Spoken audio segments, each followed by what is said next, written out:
Muy buenos días, Ricardo Bortolossi de la ciudad de Villocampo, en la provincia de Santa Fe, lo saluda. ¿Qué tal? ¿Cómo le va? Buen día. Buen día para todos. El otro día, un día soleado, fresco, se me vino a la mente aquellos recuerdos de mi niñez cuando me sentaba con la radio a escuchar los partidos y escuchaba, bueno, que se jugaba uno, se jugaba otro. ¿Qué recuerdos tiene de la infancia usted en este sentido? Sí, precisamente esos mismos recuerdos que tiene usted. Uh-huh. Escuchar la radio los fines de semana, el sábado a la noche boxeo en el Luna Park y los domingos el fútbol. Uh-huh. La casa de mi abuela con la radio de madera que tenía. Y Uh-huh. posteriormente ya con mis padres, ¿no? El fin de semana. Uh-huh. Aunque los más grandes ya me empezaban a llevar a la cancha con el permiso de mi abuelo o de mi mamá. Uh-huh. Entonces ya desde muy chico iba a la cancha el fin de semana y para mí era una verdadera fiesta. Uh-huh.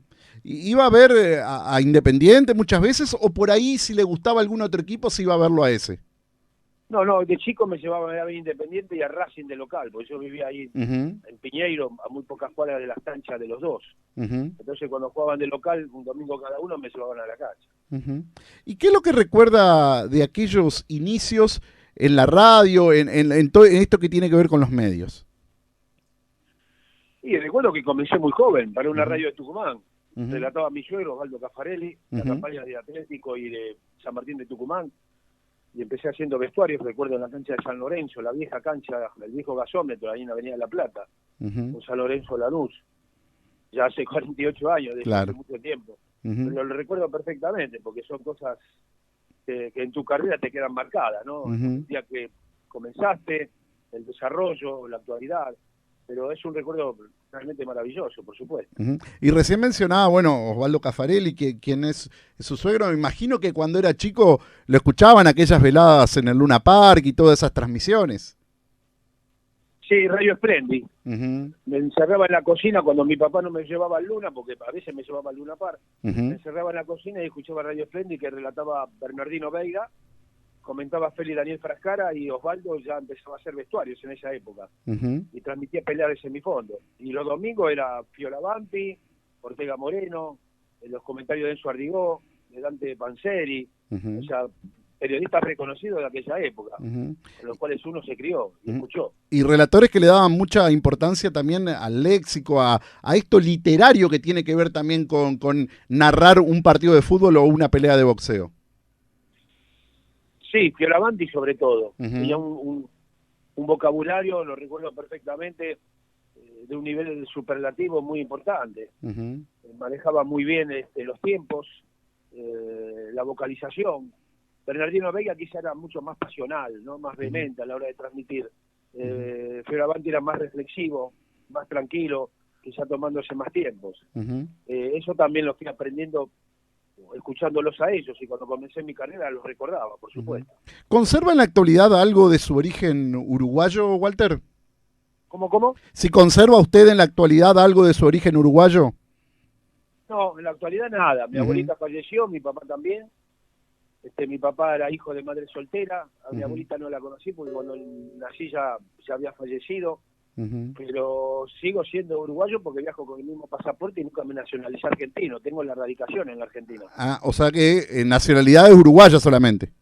Sí, nacionalidad uruguaya. Pero tengo DNI argentino porque vine de muy chiquito, acá a los 6 meses, por supuesto. Escuché que nació un mes después del maracanazo.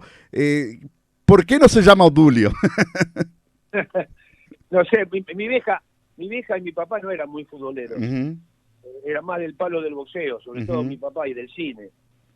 Pero nunca sabés que nunca le pregunté por qué me puso Walter. Nelson sí, Nelson me puso por un íntimo amigo de mi papá. Walter Nelson, bueno, y Meloni, que era el apellido materno de mi papá, como le dije anteriormente, mi papá era hijo de madre soltera, y cuando nació, mi abuela le puso el apellido de ella. Claro. Porque el señor que la dejó embarazada era un marinero francés, al cual nunca más vio. ¿Y qué es lo que recuerda de aquellas primeras excursiones al Luna Park? Me imagino que para usted habrá sido ir como al Holiday on Ice, una cosa maravillosa. Y era una verdadera fiesta, ¿no? Sí. Porque me gustaba mucho el boxeo. El fútbol toda mi vida porque jugué. Eso fue un gusto mío. Nadie me dijo tener que jugar al fútbol.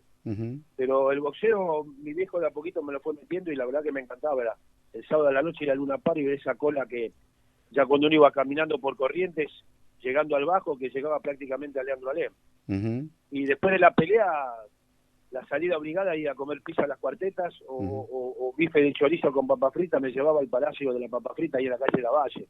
Una época donde los cines explotaban, los sábados a la noche prácticamente no se podía caminar. ¿Es cierto que no pagaban la entrada al cine? ¿Cómo? ¿Que su papá tenía entrada gratis para el cine? Sí, porque mi viejo trabajó en La Razón, trabajó en La Nación, trabajó en muchos medios periodísticos y lógicamente que tenía acceso a los cines y a algunos eventos importantes. ¿Y qué pelea particular usted recuerda de haber ido como espectador al Luna Park, de esas que uno no se olvida nunca? Y la de Ringo Bonavena con Goyo Peralta, septiembre del 65, yo tenía 15 años, porque Bonavena tuvo una relación muy estrecha, mi papá era muy amigo de los hermanos Rago, Juan y Bautista, y entrenaban en Huracán, y yo jugué en Huracán novena y octava, y a veces entrenaba boxeo también a través de mi viejo, y lo veía a Ringo ya desde la época amateur. La pelea la recuerdo perfectamente porque fue la afluencia de mayor cantidad de públicos en la historia del Luna Park, casi 23.000 personas. ¿Y cómo era Ringo Bonavena en la intimidad? Yo no sé si usted logró hablar muchas veces con él, pero uno lo veía como extravagante. ¿Cómo era Ringo Bonavena en la intimidad? Muchísimo hablé con él. ¿Sí? Desde los 13 años lo conocía. Y después, posteriormente, era muy amigo de mi suegro, compartí cenas acá en mi casa, salidas con él, me llevaba a mi casa, de pronto cuando venía a comer a la casa de mi suegro. Era un tipo muy extrovertido, tenía mucho humor, era realmente muy agradable estar con él. Era un tipo simpático, entrador, y como boxeador un guapo y con un corazón enorme, no exento de una gran pegada, un cross de izquierda terrible. Pero con eso no le alcanzó porque era una época donde había boxeadores de un nivel sensacional, histórico, ¿no? Mohamed Ali, Joe Frazier, Floyd Patterson, Jimmy Ellis. Quizá hoy si Ringo viviera, aunque las comparaciones son odiosas, hoy tendría grandes posibilidades de ser campeón del mundo con los boxeadores que hay en la categoría pesada. Bueno, eso mismo me decía hace un par de semanas Martillo Roldán, que si hoy pelearía en la actualidad, sin duda sería campeón del mundo. No, seguro, no sé si sería campeón del mundo, pero tendría grandes chances. Martillo también le tocó una época complicada, ¿no? Mervyn Hale, Tommy Hearst. Yo estuve, de las 3 peleas que hizo Martillo en Las Vegas, estuve en 2. Y estuvo muy cerca, a grandes boxeadores, ¿no? Tremendos boxeadores que marcaron época. Y bueno, quizás lo polémico hasta el día de hoy es el dedo de Hanley en el ojo de Martillo Roldán, que lo limitó. Él decía que después de eso no veía absolutamente nada. Sí, pero igual hubiera sido muy complicado. Enfrentó a un Mervyn Haller en pleno apogeo, quizás uno de los más grandes boxeadores que haya visto. Y Tommy Hearst, ya sabemos, ahí estuvo muy cerca. Lamentablemente no lo pudo sacar, pero ya sabíamos la derecha más salvaje que yo haya conocido en esa categoría en esos tiempos.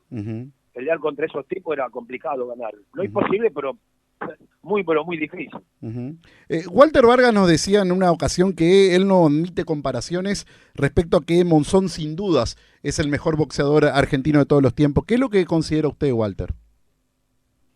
Primero que lo respeto mucho, a Walter, gran amigo mío. Tengo una relación muy estrecha, hablamos muy seguido, compartimos un montón de veladas.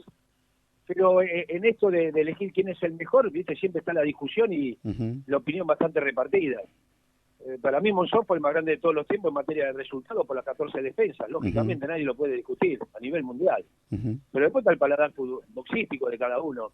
Para mí el boxeador argentino más grande que yo vi fue Ubisaco, y sin embargo no tuvo la carrera y la trayectoria de Monzón. Fue un campeón del mundo efímero que lamentablemente por sus adicciones no llegó mucho más arriba, sino que ha sido un boxeador de una estrella muy, pero muy rica. Fue muy triste el final de Ubisaco. ¿Qué es lo que a usted le pasa por su mente cada vez que un boxeador termina de esa manera? Y es triste, pero no solamente un boxeador, sino en todos los ámbitos, ¿no? Lo que pasa es que el boxeo, siempre digo, que tiene mayor repercusión cada vez que pasa este tipo de cosas. Le da mucha más importancia que a cualquier otro deportista o a cualquier otra actividad con algún protagonista de por medio. Salen de un extracto social muy bajo, son muy generosos, muy humildes, nunca reproches, aunque los critiques, nunca te van a encarar para decirle que hablaste mal de ellos, cosa que en otras actividades y en otro deporte ocurre, sobre todo en el fútbol, ¿no? ¿Nicolino Loche es el artista máximo que tuvo este deporte? Sí, es irrepetible Nicolino. En el mundo no hay un boxeador como él. Las cosas que hace él no las hace nadie, ni nadie las va a hacer en el mundo. Tuve oportunidad de relatar su pelea con Cherky Vialo a través de Infobae, que me contrató cuando se cumplieron 50 años. Hace 2 años, en el 2018. Pelea que transmitió mi suegro, quizá la más épica, según él, de tantas o 200 peleas de títulos mundiales que transmitió con García Blanco, allá en el 68, el 12 de diciembre. Y 50 años después, la transmito yo con Cherky Vialo, que fue el comentarista de esa pelea. Otra pelea épica muy recordada es la de Horacio Cavallo frente a Fuji en Japón. ¿Horacio Cavallo con quién? Allá en Japón cuando ganó el título del mundo.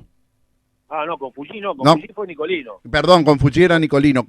No recuerdo en este momento. A Cavallo fue con Takayama. Ah, bien. 1 de marzo del 66, fue el segundo campeón del mundo que tuvo la Argentina y el primer campeón del mundo que tuvo Tito Lecture, estando él en el rincón. ¿Cuál es su opinión respecto a Tito Lecture? Por ejemplo, Roldán nos hablaba muy bien del que era el propietario del Luna Par y uno de los promotores boxísticos más importantes que tuvo la historia argentina. Sí, para mí le dio muchísimo al boxeo argentino. En una época donde había grandes figuras y él conseguía las peleas por el título del mundo. Tenía muy buenos contactos y me parece que le dio la chance a casi la mayoría de boxeadores argentinos en aquella época. Unos la aprovecharon, otros no, pero fue muy importante. Aparte del Luna Par, inclusive, el templo del boxeo. Fíjate que cerró el Luna Par en octubre del 87 y el boxeo se empezó a repartir por todas las provincias, con muchos problemas, con veladas, con boxeadores de poca monta, de bajísimo nivel, y eso le fue restando un poco de importancia al boxeo argentino, a tal punto que hoy no tenemos un campeón del mundo.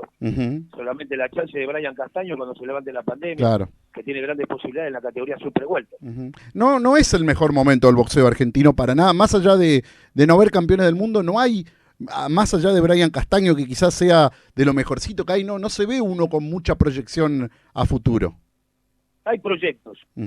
El avión Gauto, Jeremías Ponce, el eléctrico Lemos, pero son proyectos, hay que esperar y hay que llevarlos tranquilamente, sin apresurarse. Esto no es como en el fútbol, que aparece un pibe de 16, 17 años, la rompe en un equipo importante, grande, y lo venden a Europa en varios millones de dólares. En el boxeo no hay que apresurarse y los promotores o los managers de los prospectos los tienen que ir llevando lentamente y poniéndoles rivales como para que se vayan haciendo y tomando experiencia. Entonces eso lleva un tiempo. Y lógicamente que hoy la Argentina, después de muchas décadas, no tiene un campeón del mundo. Siempre por décadas tuvo entre 3 y 4 campeones del mundo. La última gran camada fue Maravilla, el Chino, Rebeco, Narváez y Matisse, que ya no están. Respecto a eso que decía no apurar, recuerdo un caso muy reciente que es el de la Cobrita Rueda, que acá volteaba a muñeco que se le ponía por delante y cuando fue al exterior dejó mucho que desear.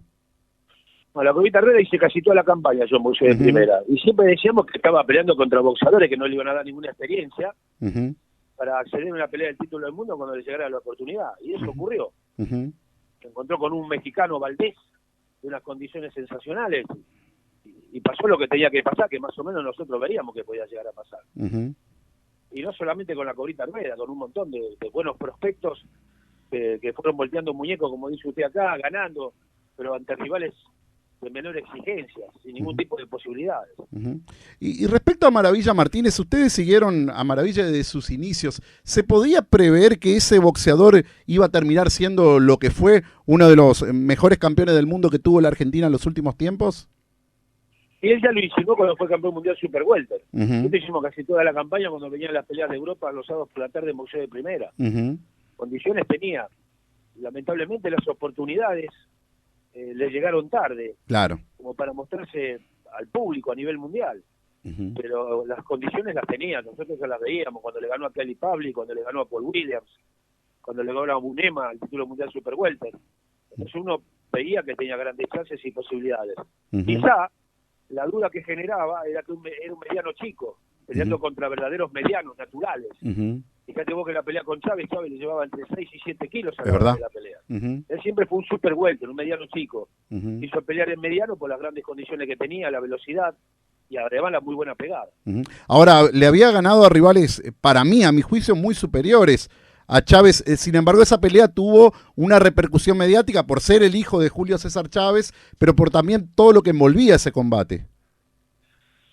pero mediáticamente fue muy importante, no solamente por lo que significaba ser el hijo de la leyenda, sino porque Maravilla se vendió muy bien. Sí. Llegó acá a Buenos Aires, mucha gente no lo conocía. Estuvo con Tinelli. Los que estamos en el boxeo. Claro. Y él con su manera de hablar, presentándose en muchos programas y diciendo las cosas y dialogando y hablando de otros temas, lógicamente que llamó la atención. Y la pelea con Chávez llamó tanto la atención que la vieron más de 5 millones de argentinos como en la época de Monzón. Porque no solamente la vieron los aficionados al boxeo, sino también aquellos que no sabían nada de boxeo y querían saber de qué se trataba. Y en el momento... Se dieron cuenta quién era como boxeador y además en una pelea inolvidable por lo que pasó en el último round. Claro, en el momento ese que cae en el último round, ¿se le cortó la respiración? No, lógicamente que nos asustamos. Aquí nos salimos un poco del personaje periodístico para meternos un poco en la piel del argentino que estaba viendo la pelea porque parecía que se le escapaba cuando había sido amplio dominador y por momentos dando una gran exhibición durante 11 rounds. Fue eso. Por eso las expresiones que yo tuve en el relato que me parece que fueron las mismas que millones de argentinos estaban viendo acá a través de la televisión. Y ese famoso salida ahí Maravilla quedó inmortalizado. Sí, fue algo espontáneo que con el correr del tiempo y de los años me di cuenta de la repercusión que tuve. Pero en ese momento no. Cuando lo dije me salió del alma y fue algo repentino, sin saber lo que podía llegar a producir. En sus previsiones por ahí más pesimistas, ¿llegó a pensar que podía perder de la manera que lo hizo frente a Miguel Cotto? Él ya no estaba bien. Yo ya sabía que no estaba bien. Yo tengo una relación bastante importante con él. Él tenía muchas lesiones y había pedido postergar la pelea. Él tenía contrato, hay muchas cosas que no se saben, internas. Él tenía contrato con HBO por 2 peleas más. Él la quiso suspender, primero la de Murray, cuando gana acá ya también estaba lesionado, y le dijeron que no. Y la de Cotto también, que no tenían otra fecha y que tenía que pelear. Y por el contrato que él había firmado no le quedó otra posibilidad. Si no, esa pelea le había pedido postergación para recuperarse de las lesiones. Lamentablemente no le dieron tiempo. Da pena cuando por ahí un gran campeón termina dejando esa imagen boxística arriba del cuadrilátero.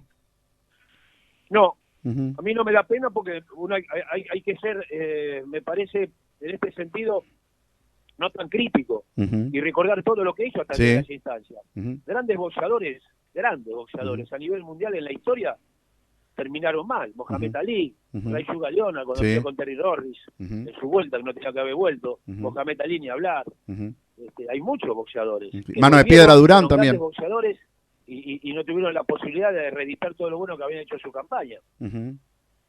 Y los boxeadores cuando vuelven quizás, muchas veces lo hacen movidos por alguna ambición económica o porque quieren volver a sentir eso de estar en cuadrilátero, pero en la mayoría de los casos no terminan bien. Recuerdo también Mano de Piedra Durán que peleó hasta una avanzada edad. Sí, pero Mano de Piedra Durán, como George Foreman, como Bernard Hopkins, hay muchos boxeadores que pelearon hasta más de los 40 años. Manny Pacquiao mismo está peleando ahora. Y lo hacen porque les gusta. Alguna vez Ray Sugar-Leonard dijo: nosotros nos retiramos y nos damos cuenta que nos tenemos que retirar cuando estamos arriba del ring. Y me parece que es una verdad muy cierta. Son verdaderos guerreros y llevan el boxeo en el alma. Julio César Chávez, la leyenda, el papá, a la edad que tiene, vos lo ves en las redes sociales todavía entrenando como si fuera un pibe. Lo llevan en la sangre eso. Y hasta que ellos puedan lo van a seguir haciendo. Y a veces hay algunos que se dan cuenta que están para volver en el alto nivel, se equivocan, y hay otros que no. Lo hacen porque les gusta y lo sienten. De la región que extrañan las luces de las marquesinas, los aplausos, los amigos del campeón.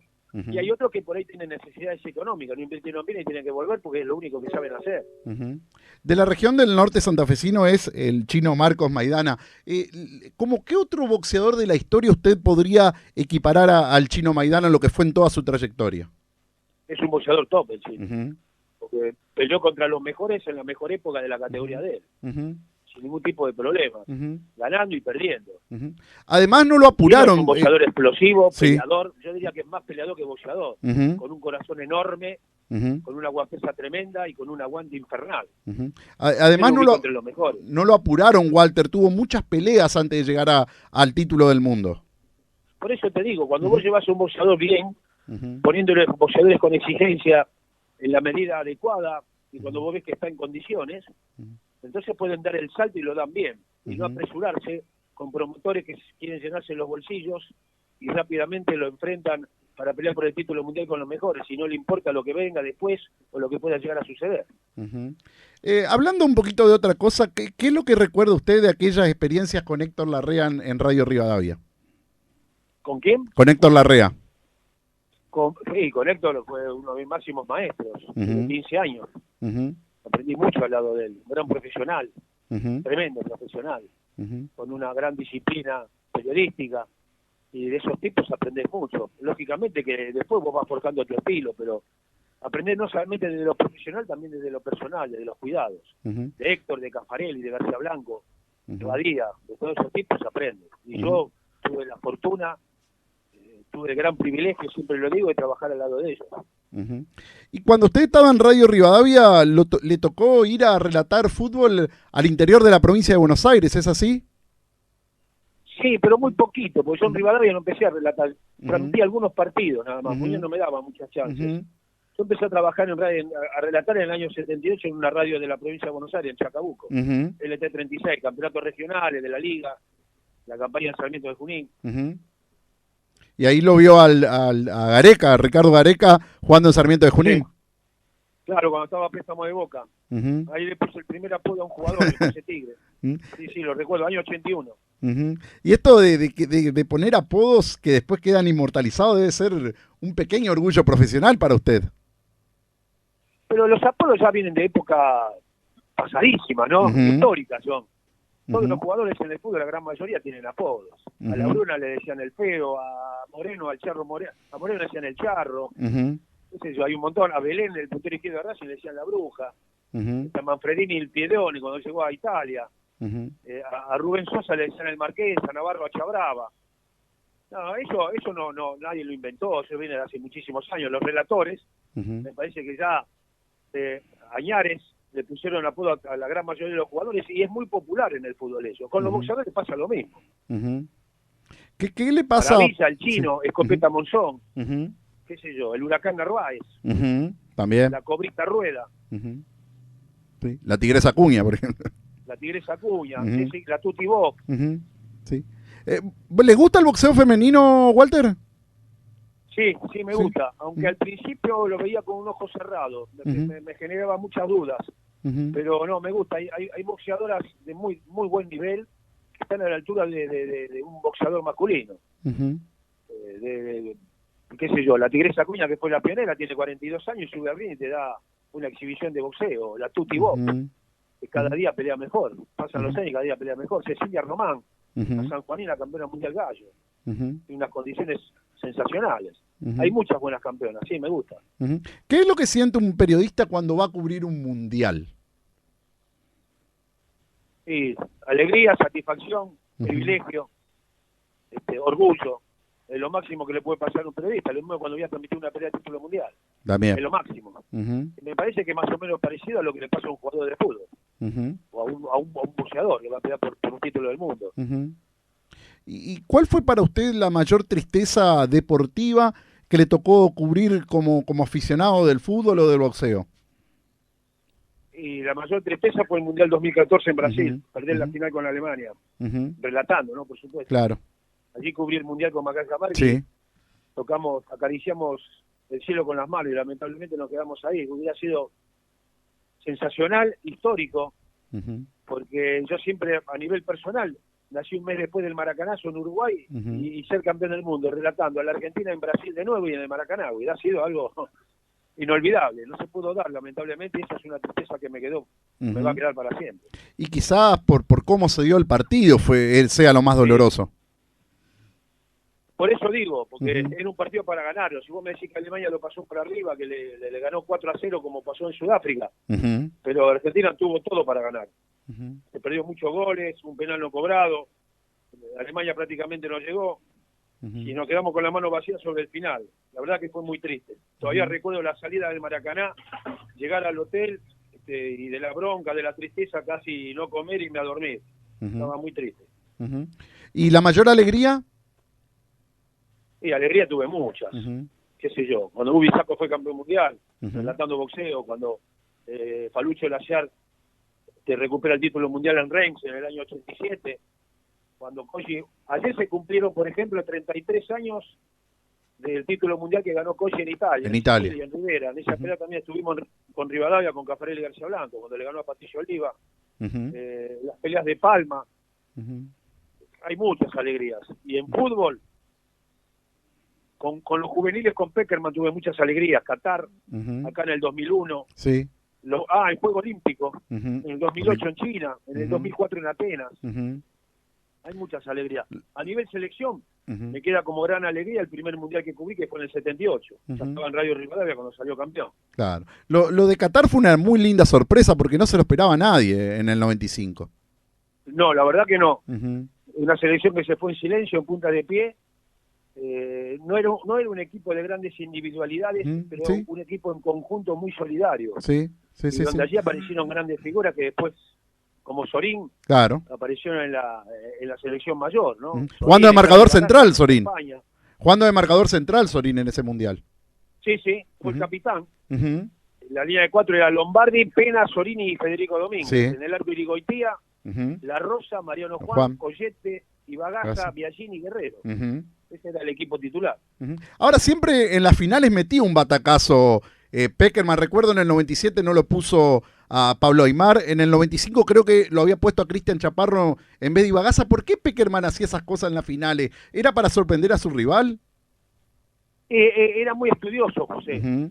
José, además de docente, era muy estudioso. Era un tipo muy capacitado y tenía un cuerpo técnico que lo acompañaba y muy bien, con Huguito Tocali, con Tucho Villani.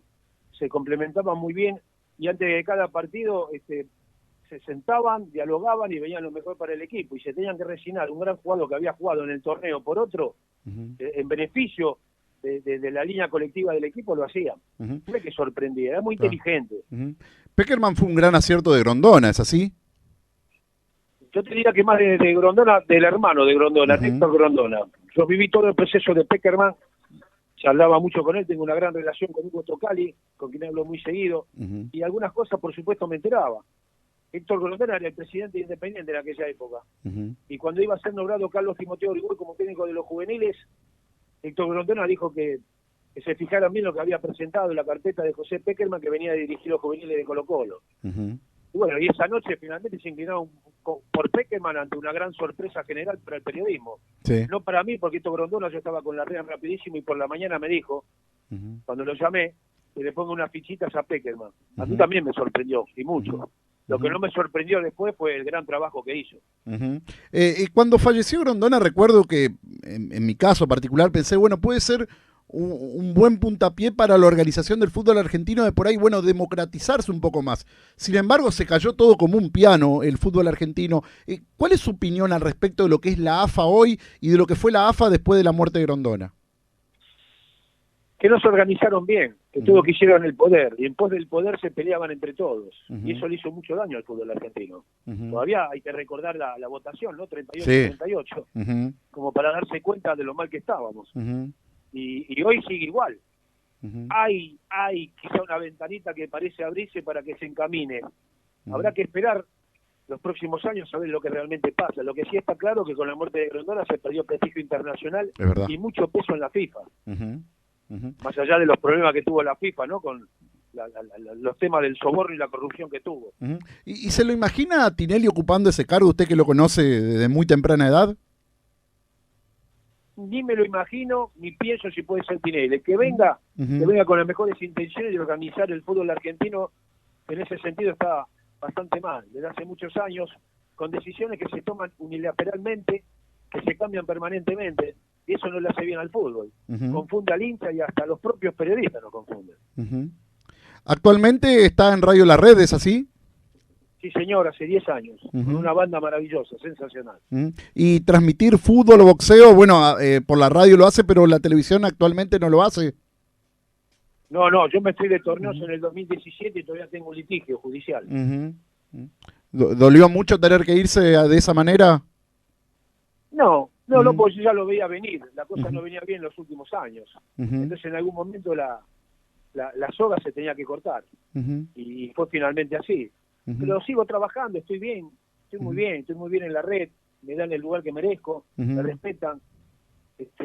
La verdad que no me puedo quejar. Estoy trabajando muy bien y tengo más tiempo para mi familia, claro. Antes por ahí que ya no tenía. Ese fue uno de los motivos por los cuales empezaron los problemas en torneos, ¿no? Ahora, usted le gusta mucho la radio y es una pasión que, por ejemplo, en mi caso se da mucho de esto en la radio de televisar un programa de radio. ¿Le gusta? ¿Usted piensa que se pierde un poquito la magia con eso? Sí, en algunos programas quizás sí. En las transmisiones no. Pero en algunos programas por ahí se pierde la magia, pero no está mal. Eso lo hizo Badía y compañía, recuerdo. Cuando hacía también a través de la radio, y era un buen programa.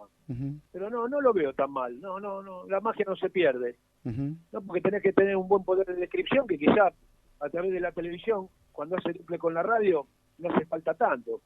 Pero la gente que está acostumbrada a la radio sigue con la misma impresión y la misma idea. ¿Y para relatar fútbol se siente más cómodo en televisión o en radio? En radio. En radio. Me gusta mucho más. Sí. ¿Qué cosa de la radio le gusta más para relatar? Y el poder de descripción, la magia que te da la radio de transmitirle al oyente, de meterlo en ese aparatito chiquitito para que sea un aficionado más de todo lo que está ocurriendo, ya sea en el campo de juego o en el ring. Y ese poder de descripción a través del vocabulario que tenés que superarte permanentemente, me parece muy bueno, para que el oyente pueda participar al lado tuyo. A usted lo tiene muy relacionado con Alejandro Fabri, hicieron dupla mucho tiempo. Y casi 20 años. O sea, vivía más con Fabri que con mi mujer en una época. ¿Y eso hace de que la relación pase a la parte personal, de tener que ser amigos, o es solamente profesional ese tipo de relaciones? No, yo no soy amigo de Alejandro. Tenemos una muy buena relación. Fuimos muy buenos compañeros. Tenemos los mismos gustos, casi. Opinamos casi de la misma manera, aunque a veces tenemos alguna desinteligencia, por supuesto, ¿no? En los gustos. Pero amigo no. Yo tengo otro tipo de amigos que la gran mayoría están fuera de esto. Claro. Sacando el ruso Ramenzoni, con quien me crié, ya es un caso especial porque vivíamos en el mismo barrio desde los 15 años, con Roberto Leto también. Somos del mismo barrio, jugamos en el mismo equipo de fútbol. Hay una relación quizá un poco más profunda, de conocimiento. Y después con Osvaldo Príncipe también. Una relación muy particular y muy especial. De tantos años que empezamos juntos en esto, en el año 72. Pero después no mucho más. Mis amigos están fuera del ambiente periodístico. ¿Y trabajar con Macaya Márquez qué significó para usted? Y lo mejor. Con Macaya ya lo conocía del año 83 cuando le ingresó en Rivadavia. Yo ya estaba en el equipo de Muñoz. Y trabajar con un comentarista de tanto prestigio y tanta trayectoria como Macaya, no solamente a nivel nacional, sino a nivel mundial, fue algo que a mí me potenció y me puso muy feliz. Además tiene el récord mundial de mundiales cubiertos. Todos. El libro de Guinness del año 58 en Suecia, todos. Sí. Aparte es un tipo muy sencillo, tuve ocasión de entrevistarlo, una persona que no tiene divismo para nada, es muy accesible Macaya Márquez. Es que Macaya, así como está hablando con vos o está hablando por televisión, es él, además con un gran sentido del humor. Es un tipo que fuera del micrófono, es un tipo que muy popular, se crió en la calle jugando al fútbol como yo. Entonces todo este tipo de cosas no lo asombra, lo toma con mucha naturalidad y como tendría que ser. Hay algunos periodistas que se piensan que son actores de Hollywood, no se dan cuenta que son laburantes y fueron grandes privilegiados de estar en este ambiente con lo que más le gusta a uno. Y para ir terminando, si tenemos que proyectar el Mundial de Qatar, que puede ser en 2022 o quizás se postergue para un año siguiente, ¿ve chances reales que la selección argentina pueda llegar a estar entre los 4 primeros o pelear por el título? Primero pasemos las eliminatorias, que es lo más difícil. Sí, es verdad. Creo que ahora viene lo más difícil. A la Argentina nunca le resultaron fáciles. La última, si no hubiera sido por Messi con los 3 goles en Ecuador, quedamos afuera. Sí, partido sospechoso, un partido bastante sospechoso. Con la lluvia. Sí, no. Hubo muchas situaciones para la Argentina que fueron dolorosas en las eliminatorias. Sí, no, le decía que la de Bielsa y luego quedamos afuera en el Mundial en la primera fase. Es verdad. No, le decía que las eliminatorias después empecemos a pensar. Material hay. El recambio, por lo menos en lo que se vio en los amistosos en la última Copa América, hay jugadores interesantes y muy importantes que están jugando en las principales ligas del mundo. Y luego habrá que ver cómo llega Messi. Es verdad. Messi llega bien, buenas condiciones futbolísticas y bien rodeado por estos pibes y esta nueva generación, ¿por qué no? La Argentina siempre puede llegar a ser candidata, a pesar de que en los últimos mundiales siempre se quedó en la puerta. No, le decía que ese partido con Ecuador, en lo personal, me pareció bastante sospechoso. ¿Usted cree en ese tipo de cosas, por ahí en arreglo, en ese tipo de cuestiones con los partidos de fútbol? No, no, sobre todo en un partido de esa instancia. Partido de esa instancia no creo en ningún tipo de arreglo. Además, no te olvides que Ecuador ya estaba eliminado. Sí. Puso un equipo, no te diré de suplente, pero con muchos jugadores nuevos que no tenían experiencia. Entró perdiendo 1-0. No, yo para mí no. No vi nada raro, ni escuché nada raro, ni sospechoso. Bueno, Walter, le agradecemos mucho por este contacto, muy bien predispuesto y con mucha amabilidad. Le deseamos que tenga muchos éxitos en todo lo que emprende y que termine de la mejor manera este fin de semana. Bueno, igualmente para ustedes. Muchas gracias y saludo a toda la gente de Santa Fe. Un abrazo muy grande, hasta luego. Hasta luego. Walter Nelson, uno de los relatores de fútbol y boxeo.